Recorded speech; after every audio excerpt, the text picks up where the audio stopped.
الحمدللہ رب العالمین والصلاة والسلام علی سیدنا و مولانا محمد خاتم الانبیاء والمرسلین وعلی آلہ واصحابہ اجمعین ومن اتبعہم الی یوم الدین اما بعد فاعوذ باللہ من الشیطان الرجیم بسم اللہ الرحمن الرحیم وَيَقُولُونَ تَعَاتٌ فَإِذَا بَرَزُوا مِنْ عِنْدِكَ بَيَّتَ طَائِفَةٌ مِّنْهُمْ غَيْرَ الَّذِي تَقُولُ وَاللَّهُ يَكْتُبُ مَا يُبَيِّتُونَ فَأَعْرِضْ عَنْهُمْ وَتَوَكَّلْ عَلَى اللَّهِ وَكَفَى بِاللَّهِ وَكِيلًا اللهم صل على محمد وعلى آل محمد اللهم انفعنا بما علمتنا وعلمنا ما ينفعنا وزدنا علما رب اشرح لي صدري ويسر لي امري واحلل عقدة من لساني يفقهوا قولي آمین یا رب العالمین۔ فللہ الحمد والمنت سبحانہ لا نحصی ثناء علیہ وباللہ التوفیق۔ تمام تر تعریفات اللہ سبحانہ وتعالیٰ کی پاک ذات کے لیے کہ اس کی رحمت، کرم، فضل اور احسان سے ہمارے لیے خیر پر اس انداز سے جمع ہونا ممکن ہوتا ہے۔ محض اللہ تعالیٰ کا شکر ہے، محض اللہ تعالیٰ کا، کیونکہ آج آپ کو پتہ ہے کہ رمضان کے حوالے سے ایک تیاری کا غلغلہ ہے، اور ایک رمضان کی یہ اصل تیاری اللہ تعالیٰ ہمیں اس قرآن کو جمع کرنے کی توفیق دے۔ ہوا خیر مما یجمعون، وہ اس سے کہیں زیادہ بہتر ہے۔ جب دنیا والے اپنی دنیا جمع کر رہے ہو تو تم اللہ کا کلام اپنے پاس لے جاؤ۔ انشاءاللہ تعالیٰ ہم سورہ نساء کی آیت نمبر 81 سے 81 سے شروع کریں گے، اور کل آیت نمبر 80 میں بہت اہم مضمون جو ہے وہ ہمارے سامنے آیا تھا، اللہ کرے وہ بھی ذہن نشین رہے، جس میں فرمایا گیا تھا کہ من یطیع الرسول فقد اطاع اللہ، جس نے رسول کی اطاعت کی اس نے اللہ کی اطاعت کی، یعنی اللہ سبحانہ وتعالیٰ تک پہنچنے کا راستہ محمد کریم صلی اللہ علیہ وآلہ وسلم۔ اب انشاءاللہ ہم اپنی باضابطہ اس بات کو آگے بڑھاتے ہیں آیت نمبر 81 سے۔ وَيَقُولُونَ وہ آپ سے کہتے ہیں کہ اطاعت کریں گے، فَإِذَا بَرَزُوا مِنْ عِنْدِكَ، لیکن جب آپ کے ہاں سے جاتے ہیں، بَيَّتَ طَائِفَةٌ مِّنْهُمْ غَيْرَ الَّذِي تَقُولُ، تو ان میں سے کچھ لوگ رات کو جمع ہو کر آپ کی باتوں کے برعکس مشورے کرتے ہیں۔ وَاللَّهُ يَكْتُبُ مَا يُبَيِّتُونَ، اللہ ان کے باہمی مشورے لکھتا جاتا ہے۔ فَأَعْرِضْ عَنْهُمْ، لہٰذا آپ ان سے اعراض کیجئے، ان کی پرواہ مت کیجئے۔ وَتَوَكَّلْ عَلَى اللَّهِ، اور اللہ پر بھروسہ کیجئے۔ وَكَفَى بِاللَّهِ وَكِيلًا، اور اللہ پر بھروسہ کرنا ہی کافی ہے۔ منافقین کی اس روش کو بیان کیا جا رہا ہے کہ اللہ کی کتاب اور سنت رسول پر بظاہر ایمان رکھتے ہیں، لیکن جب انہیں اپنی عملی زندگی میں ان فیصلوں کا پابند کیا جاتا ہے جو اللہ کی کتاب اور سنت رسول کے مطابق ہیں، تو اس میں آ کے کھوٹ دکھاتے ہیں اور ان باتوں کے برعکس کوئی کام کرتے ہوئے نظر آتے ہیں۔ اصلاً اس کے پیچھے بنو ظفر کے قبیلے کے ایک آدمی کا معاملہ ہے، اور اس کی بات آگے چل کے انشاءاللہ تعالیٰ کھلے گی، وہاں پر اس کو مزید سمجھیں گے۔ لیکن یہاں پر ایک موٹی بات سمجھ لینا، اللہ اور اس کے رسول کے فیصلوں کے علاوہ کوئی اور فیصلہ چاہنا، کسی اور بات پر راضی ہونا، ان کے خلاف کوئی ایسی ایکٹیویٹی کرنا، فرمایا گیا کہ اس کے برعکس کام کرتے ہیں۔ اللہ ان کے باہمی مشورے لکھتا جاتا ہے، لہٰذا ان کی پرواہ نہ کیجیے اور اللہ پر بھروسہ کیجیے، اور اللہ پر بھروسہ کرنا ہی کافی ہے۔ ہم نے ایک بڑی اہم بات سمجھی تھی کہ اس سورہ مبارکہ میں منافقین کے طرز عمل کو بھی بیان کیا گیا۔ اللہ کے رسول کریم صلی اللہ علیہ وسلم کی اطاعت بھاری محسوس ہوتی ہے، جنگ سے فرار اختیار کرتے ہیں، اور ان کی اسی طرح منافقانہ روش دین سے دور جانے کی، یہ تین چیزوں کو بار بار بیان کیا جا رہا ہے۔ یہاں پر اس منافقت کے علاج کو بیان کیا جا رہا ہے آیت نمبر 82 میں، بہت ہی اہم آیت ہے، اس کو بھی نوٹ فرمائیے گا۔ افلا یتدبرون القرآن، کیا یہ لوگ قرآن میں غور و فکر نہیں کرتے، سوچتے سمجھتے نہیں ہیں، اس کو اپنی زندگیوں کا لاہ عمل نہیں بناتے، اس میں بیان کی ہوئی باتوں پر ایمان نہیں لے کے آتے، اس میں جو باتیں کی گئی ہیں وہ کس کے لیے کی گئی ہیں؟ لقد انزلنا الیکم کتابا، ہم نے تم پر یہ کتاب نازل کی، فی ذکرکم، اس میں تمہارا ذکر ہے، افلا تعقلون، کیا غور و فکر نہیں کرتے؟ تذکر کے اعتبار سے انتہائی جو ہے آسان ترین کتاب، اور تدبر کے اعتبار سے انتہائی مشکل ترین کتاب۔ لیکن یہاں پر جو میسج دیا جا رہا ہے کہ اگر بندے نے اس منافقانہ روش سے نکلنا ہے تو قرآن کی تلاوت کرے، اس کو سمجھے، اس میں غور و فکر کرے، اللہ نے چاہا وہ جو منافقانہ روش ہے اس سے دور ہو جائے گی۔ میں قرآن پڑھ چکا تو اپنی صورت ہی نہ پہچانی، میرے ایمان کی ضد ہے میرا طرز مسلمانی۔ آج جو مروجہ انداز میں بھی ہمیں دین کے ساتھ جو کچھ لوگ جڑے ہوئے نظر آتے ہیں، داڑھی میکسیمم رکھ لی، لیکن داڑھی کیا کہتی ہے کہ تم وعدہ خلافی کر لو۔ کیا وعدے کو پورا کرنا اللہ کے رسول کریم صلی اللہ علیہ وسلم کی سنت مبارکہ نہیں ہے؟ ذرا تصور کیجئے گا، یعنی کہ دین کے کچھ ظاہری چیزوں کو اختیار کر کے بیٹھ جانا کہ بس یہ کافی نہیں، یہ کتاب ہمیں ایک ایک جگہ پہ رہنمائی کرتی۔ تو افلا یتدبرون القرآن، یا کیا یہ ہماری منافقانہ روش کہ اللہ کے احکامات کو چھوڑ کر آج صرف حقوق العباد کو پکڑ کے بیٹھ جائے، یہ درست ہے؟ غور و فکر کریں، سوچیں سمجھیں اللہ کی کتاب کیا بتاتی ہے، اور پورا پیکج ہے، ادخلوا فی السلم کافہ، دین اسلام میں داخل ہونا ہے پورے پورے۔ تو اس منافقانہ روش سے بچنے کے لیے یہاں پر کیور دی جا رہے، علاج بتائے جا رہے، کیا افلا یتدبرون القرآن، کیا یہ قرآن میں غور و فکر نہیں کرتے؟ وَلَوْ كَانَ مِنْ عِنْدِ غَيْرِ اللَّهِ لَوَجَدُوا فِيهِ اخْتِلَافًا كَثِيرًا، کہ اگر یہ قرآن اللہ کے علاوہ کسی اور کی طرف سے ہوتا تو اس میں بہت سا اختلاف پاتے، یعنی یہ اللہ کا کلام ہے، اس میں غور و فکر کیا جائے، اسے سمجھا جائے، اس پر عمل کیا جائے اور اسے لوگوں تک پہنچایا جائے۔ وَإِذَا جَاءَهُمْ أَمْرٌ مِّنَ الْأَمْنِ أَوِ الْخَوْفِ أَذَاعُوا بِهِ، اور جب بھی کوئی امن کی یا خطرے کی خبر ان تک پہنچتی ہے تو اسے فوراً نشر کر دیتے ہیں۔ وَلَوْ رَدُّوهُ إِلَى الرَّسُولِ وَإِلَى أُولِي الْأَمْرِ مِنْهُمْ، اور اگر وہ اسے رسول یا کسی اور ذمہ دار حاکم تک پہنچاتے، لِعَلِمَهُ الَّذِينَ يَسْتَنبِطُونَهُ مِنْهُمْ، تو وہ ایسے لوگوں کے علم میں آ جاتی جو اسے صحیح نتیجہ اخذ کر سکتے۔ وَلَوْلَا فَضْلُ اللَّهِ عَلَيْكُمْ وَرَحْمَتُهُ، اور اگر اللہ کا فضل اور اس کی رحمت تمہارے شامل حال نہ ہوتی، لَاتَّبَعْتُمُ الشَّيْطَانَ إِلَّا قَلِيلًا، تو ماں سوائے چند لوگوں کے شیطان کے پیچھے لگ جاتے۔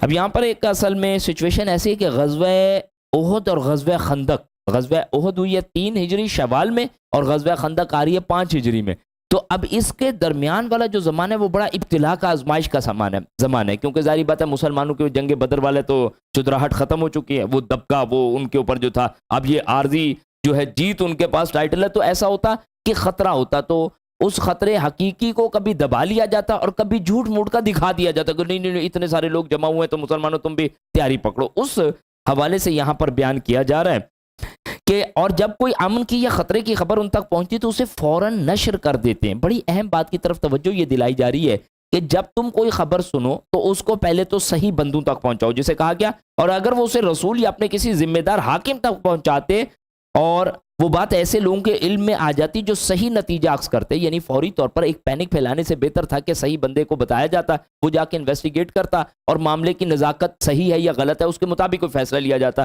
بس کوئی بات سنی اور پروپوگیٹ کر دی، اچھا یہ تو ایک خاص شان نزول کے اعتبار سے بات ہو گئی۔ اسی بات کو آج اٹھا لیجیے اپنے لیے، آج جو ہمارا طرز عمل ہے، کہیں سے کوئی بات آئی اور اس کو پھیلا دیا، ظلم ہے۔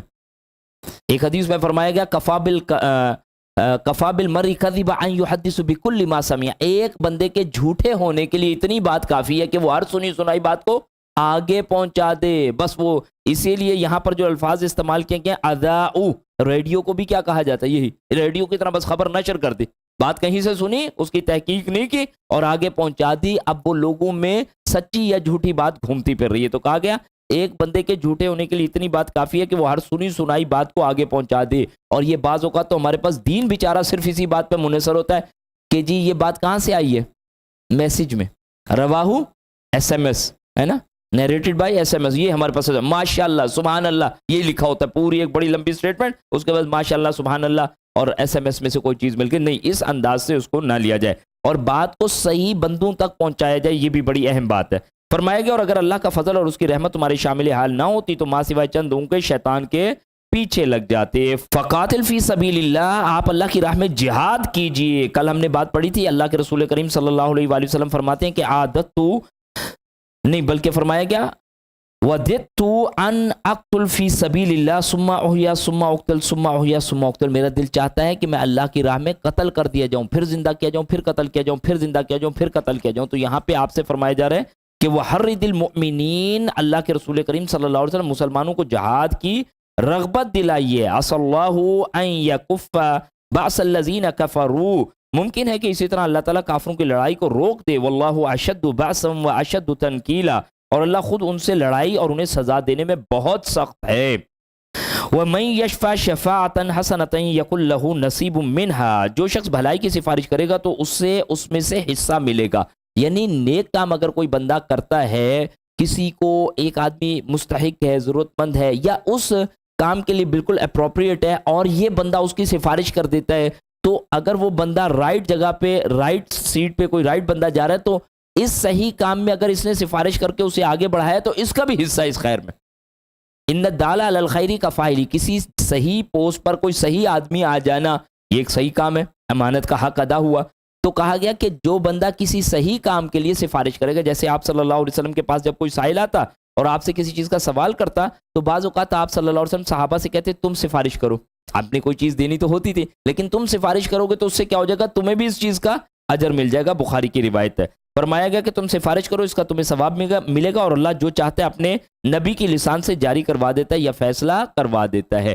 صحیح چیز کے لیے پرموٹ کرنا چاہیے، صحیح چیز کے لیے، حق چیز کے لیے۔ تو یہاں پہ فرمایا جو شخص بھلائی کی سفارش کرے گا تو اسے بھی حصہ ملے گا۔ وَمَن يَشْفَعْ شَفَاعَةً سَيِّئَةً يَكُن لَهُ كِفْلٌ مِّنْهَا، اور جو بری سفارش کرے گا تو اس میں سے وہ بھی حصہ پائے گا۔ لیکن اگر یہی کام بری چیز کے لیے کیا گیا، یعنی ایک بندہ کوئی چیز حق آگے رکھنا چاہتا ہے اور آپ نے بڑھ چڑھ کر اس کی مدد کر کے اسے آگے وہ حق رکھنے کی مدد کر دیں تو انشاءاللہ حصہ ہے۔ ایک آدمی اسی طرح کوئی گانے کا بہت شوقین ہے اور وہ چاہتا ہے کہ آپ پلیز کسی چینل پہ مجھے انٹروڈیوس کروا دیے، تو جتنی دیر تک گانے گائے گا اور گناہ کی دعوت دے گا تو آپ کا اکاؤنٹ بھی ساتھ اپڈیٹ۔ آپ سے مراد یہ ہوتا ہے میں اور آپ، اس لیے اس آپ پریشان نہیں ہوئیے گا، انشاءاللہ اس اسلوب کو سمجھ لیں گے۔ تو یعنی کہ نیکی کے کام میں اسے بالکل انشاءاللہ سورہ مائدہ کی آیت میں سے لیں گے، وَتَعَاوَنُوا عَلَى الْبِرِّ وَالتَّقْوَىٰ، نیکی اور بھلائی کے کام میں کیا کرو، ایک دوسرے کی مددگار بنو۔ وَلَا تَعَاوَنُوا عَلَى الْإِثْمِ وَالْعُدْوَانِ، اور گناہ اور فسق و فجور کے کاموں میں ایک دوسرے کے معاون و مددگار مت بنو۔ وَكَانَ اللَّهُ عَلَىٰ كُلِّ شَيْءٍ مُقِيتًا، اور اللہ ہر چیز پر نظر رکھنے والا ہے۔ وَإِذَا حُيِّئْتُم بِتَحِيَّةٍ فَحَيُّوا بِأَحْسَنَ مِنْهَا أَوْ رُدُّوهَا، اور جب بھی کوئی شخص تمہیں سلام کہے تو تم اس سے بہتر اس کے سلام کا جواب دو۔ ان اللہ کان علی کل شیء حسیبا، یا کم از کم وہی کلمہ کہہ دو، او ردوہا، یا یعنی اس کو یا لوٹا دو اتنا ہی۔ اور بے شک اللہ سبحانہ وتعالی ہر چیز کا حساب رکھنے والا ہے۔ بہت پیاری روایت ہے، آیت ہے، یعنی جس میں مسلمانوں کے لیے مسلم گریٹنگز کے طور پر، خوش آمدید کے طور پر سلام کو متعارف کرایا جا رہا ہے کہ آپس میں ایک دوسرے کو کیا کرو، سلام کرو۔ ایک روایت ہے جس میں فرمائے کہ والذی نفسی بیدی لا تدخلوا الجنہ، اللہ کی قسم کہ تم جنت میں داخل نہیں ہو سکتے حتی تؤمنوا، جب تک کہ تم ایمان نہ لاؤ۔ فرمایا گیا ولا تؤمنوا حتی تحابوا، اور تم ایمان نہیں لا سکتے جب تک کہ آپس میں محبت نہ کرو۔ فرمایا گیا افلا ادلکم، کیا میں تمہیں نہ بتاؤں، علی امر اذا فعلتموہ، کہ جب تم وہ کام کرو تو تحاببتم، آپس میں ایک دوسرے سے محبت کرنے لگ پڑو گے۔ فرمایا گیا افشوا السلام بینکم، آپس میں کیا کرو، السلام علیکم ورحمۃ اللہ وبرکاتہ۔ ابھی بھی دیکھ لیں حال کیسا ہے بھائی، میں نے آپ کو کیا، پلیز جواب دے دیں۔ نہیں ہوتا، خواتین سے آہستہ آواز میں، مردوں سے اونچی آواز سے۔ دیکھیے پتہ ہے سلام سن کے ایسے بعض لوگوں کو تو وٹ چڑھ جاتے، سلام کیوں کیا بھائی، یہ کیا بات ہوئی یار۔ نہیں بھائی سلام، اسی لیے میں روزانہ اب جب آؤں گا تو کوشش کریں گے، دیکھیں ہم پڑھتے کیا ہے، جو پڑھتے ہیں وہ پریکٹس ہونی چاہیے، یہی تو بات ہے۔ سلام آ کے ایک بندہ بڑے جذبے سے کرتا ہے، مسلمان بھائی ہے، میں آپ کو بتا رہا ہوں کہ امن سے میں آپ کو انشاءاللہ نقصان نہیں پہنچاؤں گا، وہ کہتا ہے کیسے نہیں لڑائی کرے گا بھائی تو سلام کریں نا، السلام علیکم ورحمۃ اللہ وبرکاتہ، چپ۔ یہ بڑا عجیب سی بات ہے، آپ بہت بڑے شیخ الحدیث صاحب کو جا کے بڑی محبت اور عقیدت سے، اتنی دل کی رغبت کے ساتھ السلام علیکم ورحمۃ اللہ وبرکاتہ، یقین کیجئے جو بیریئر کریٹ ہوتا ہے بندے کا، ایک دم اس کے بارے میں نا ملٹی پلائی بائی ضرور، یار کیا آدمی ہے، میں نے اتنی محبت سے، اس لیے کیا کہا، جب تمہیں کوئی سلام کرے بہترین انداز سے اسے جواب دو۔ اور یہ واقعتاً ایسے کر کے دیکھیں گے آپ، یقین کیجئے دل کیسے جڑتے ہیں، محبت کیسے پیدا ہوتی ہے۔ افشوا السلام بینکم، تو آپس میں سلام کو عام کرو۔ اس کے لیے انشاءاللہ تعالیٰ کیا کریں گے، گھروں میں جب جائیں گے تو ہم سلام کریں گے۔ آپ صلی اللہ علیہ وسلم بچوں کو دیکھ کے آپ سلام کرتے ہیں، ہم جب بچے کو بلاتے ہیں تو کیا کرتے ہیں، پہلے دیکھتے رہتے ہیں یہ سلام کرتا ہے کہ نہیں کرتا، پھر جب وہ نہیں کرتا تو کیا کرتے ہیں، نہیں ایک چپت لگاتے ہیں، بدماش۔ بڑے جب آتے ہیں تو سلام کرتے ہیں، اب وہ بیچارہ نیچے جاتا ہے اپنے چھوٹے بھائی، وہ کوئی بھی نہیں سلام کرتا، وہ پھر انہیں بلاتا ہے ادھر آؤ، پھر ایک وہ رکھ کے دیتا ہے تھپڑ، پھر اسے کہتے ہیں سلام کرتے ہیں پہلے۔ اگر ہم خود ہی سلام کرنا شروع کر دیں گے تو وہ آٹومیٹکلی وہی کام شروع کر دے گا، تو انشاءاللہ اس کو بہتر۔ اور خاص طور پہ جناب تکبر کا بھی ایک علاج کیا بتایا گیا ہے، اپنے چوکی دار کو سلام کرنا، جو آ کے آپ سے تنخواہ لے کے سر تنخواہ دے دیجئے، تو وہ سلام بندہ گزرتا تو کہتا ہے یہ سلام کرے، میں سلام کروں گا، اور اس کا بھی میں جواب دینا چاہوں تو دوں، نہیں چاہوں تو نہ دوں۔ نہیں بھائی، انشاءاللہ جو سلام کرتا ہے وہ رب سے قریب ہے، جو ان دونوں میں سے پہلے سلام کرتا ہے وہ رب سے قریب۔ آپ صلی اللہ علیہ وسلم سب سے زیادہ بڑھ کر سلام کرتے، ایون بچوں کو آپ پکڑ کے خود سلام فرماتے۔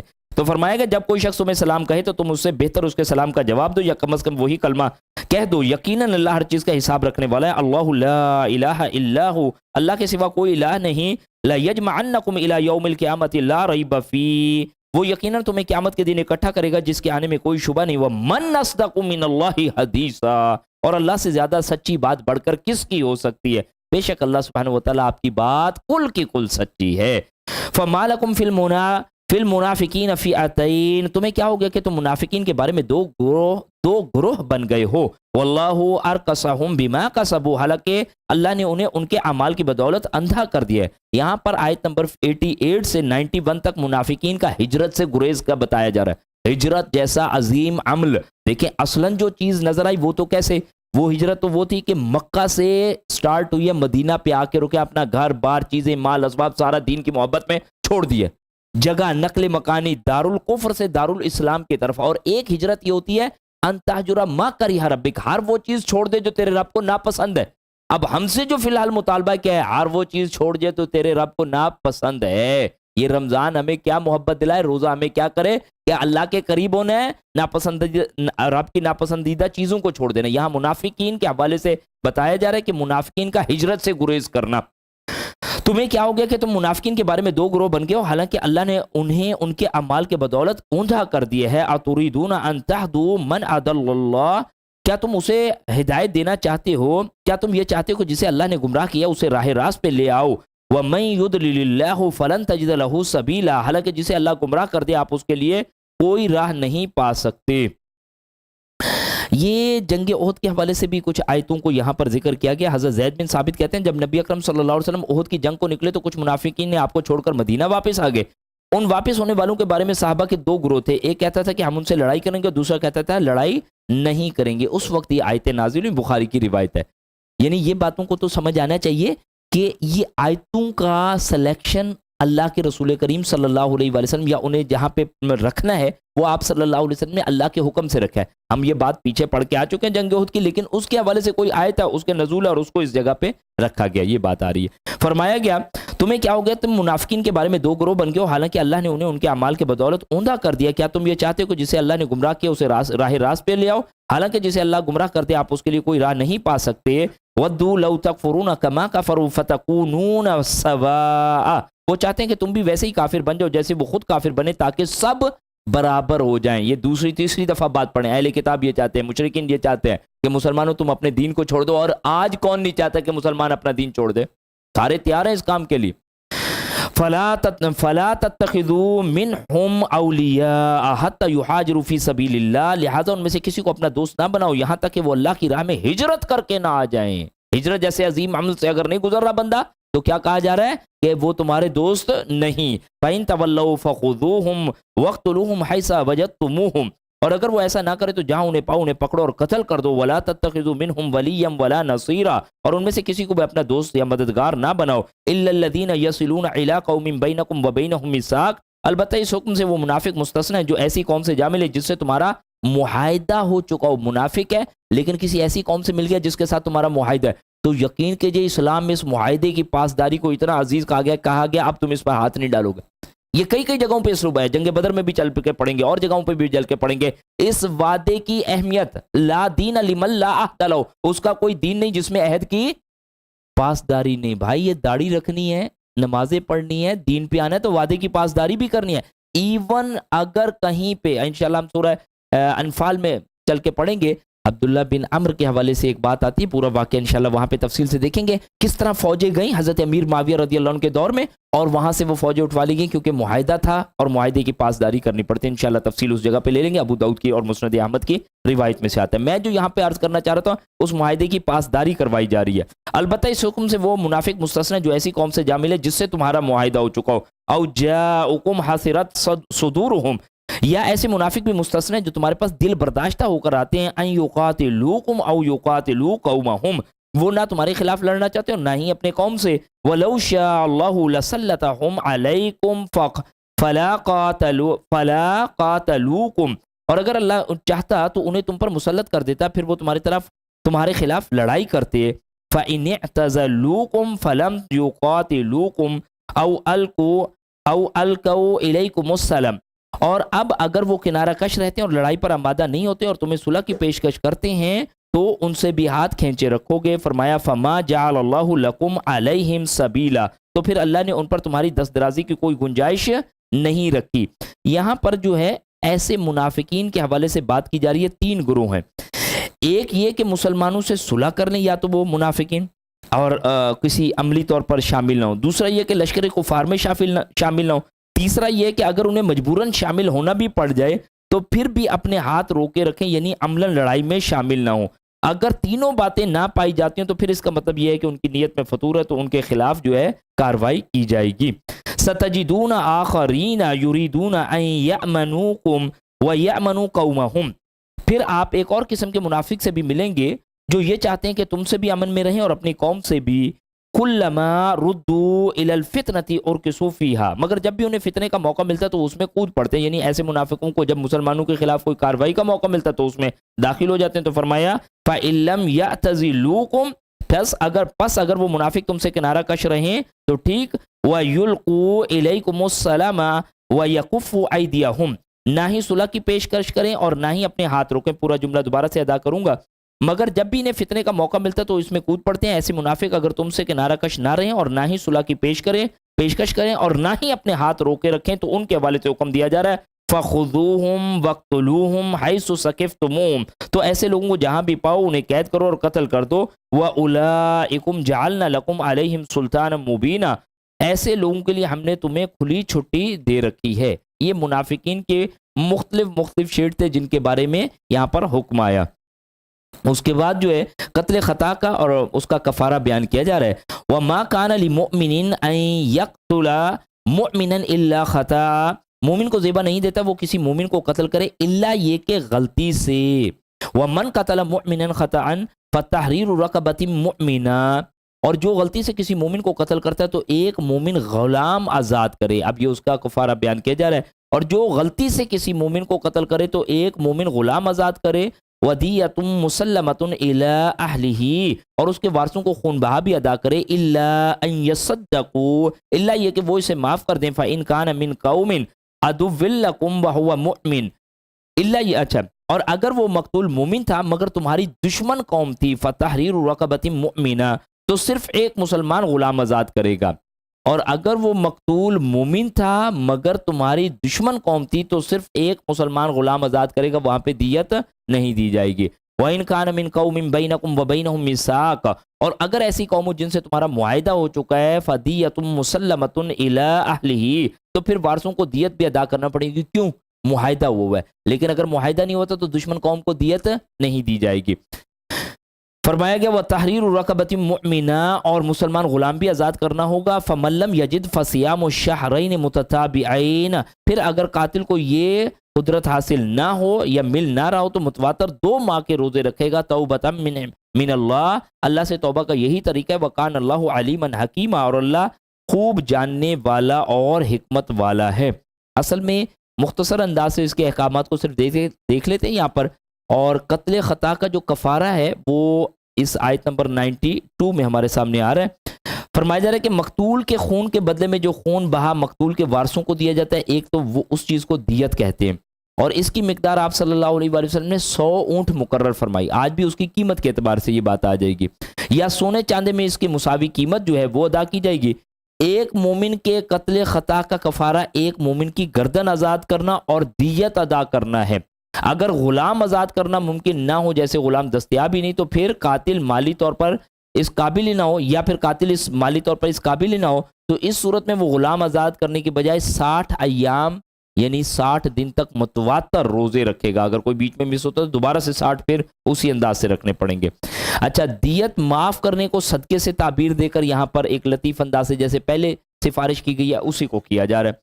قتل خطا میں دیت ہے مگر قصاص نہیں، قصاص میں تو کیا ہو جائے گا؟ النفس بالنفس، جان کے بدلے میں جان آ جائے گی۔ یہاں پر یہ ہوتا ہے قتل خطا کے لیے اس کے پھر قتل اصل میں عمدن اور یعنی جانتے بوجھتے قتل کرنا، اس کے الگ احکامات ہیں۔ قتل خطا غلطی سے، یعنی کہ بندہ گولی تو شکار پہ چلانا چاہ رہا تھا لیکن کوئی بندہ بائی چانس آ گیا، گاڑی ریورس کر رہا تھا، اسے پتہ ہی نہیں تھا لیکن ایسا ہٹ کیا کہ بندہ اس سے ضائع ہو گیا۔ اب اس صورت میں پھر اس کے احکامات الگ ہو جاتے ہیں جو پھر اس اپنی اپنی جگہوں پر تفصیل کے ساتھ دیکھے جا سکتے ہیں۔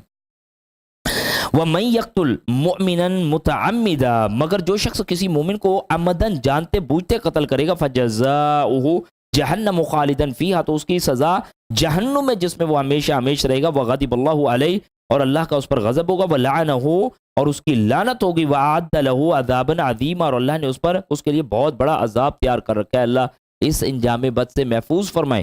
کل ہم نے بات پڑھی تھی کہ معاشرتی سطح پر اس کے احکامات دیے جا رہے ہیں. کل المسلمی علی المسلمی حرام، ہر مسلمان دوسرے مسلمان کے لیے کیا ہے؟ حرام ہے. ہر کل المسلمی علی المسلمی حرام دمہ و مالہ و عرضہ، اس کی جان بھی، اس کی مال بھی، اس کی عزت بھی. اور موبائل اگر 500 روپے میں جو سیکنڈ ہینڈ جا کے بکنا ہے نہیں دے رہا تو کیا کر دیتے؟ گولی مار دیتے ہیں.